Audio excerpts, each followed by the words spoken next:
Friend, আমি ready হয়ে গেছি। আজকে একটা হোটেল উদ্বোধন আছে, রেস্টুরেন্ট, তো সেখানেই যাচ্ছি। নিমন্ত্রণ আছে, সেখানে যাচ্ছি। চলো যাওয়া যাক, তোমার সাথে শেয়ার করবো সবটা। চলো।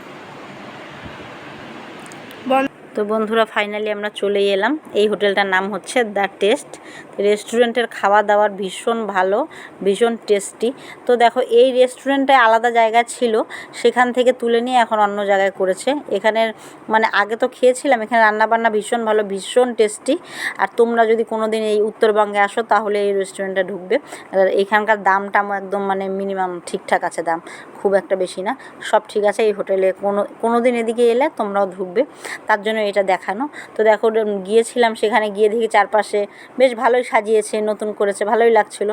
হয়তো থাকতে থাকতে আরও করবে কাজ, আস্তে আস্তে কাজ করবে আর ওই হোটেলটার মধ্যে।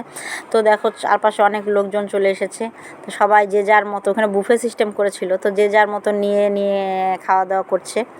আর দেখো যে আমরাও তাই হাতে করে নিয়ে খেতে বসে পড়েছি। এখানে করেছে মটর পনির, আলুর দম, আর ছিল ফ্রাইড রাইস। এই ছিল এখানকার আজকের খাওয়া দাওয়া। তো রান্নাবান্না ভালোই হয়েছিল, ভালোই লাগছিল। আর চারপাশটা ঘুরে ফিরে দেখলাম, ছবি টবি তুললাম। তো আমার এটাই তোমাদের কাছে বলার যে এদিকে এলে এই হোটেলটায় আসবে, এই রেস্টুরেন্টটা খাওয়া দাওয়া ভীষণ ভালো। তো দেখো, আবার হোটেলে কীর্তন দিয়েছিল, সে কীর্তন হচ্ছিলো, দেখো কীর্তনের দল সম্পূর্ণ হোটেলটা ঘুরছিল, সেটারই কিছু ছবি তুলে নিলাম। তো আমার ব্লগটা আজকে এই পর্যন্তই। বা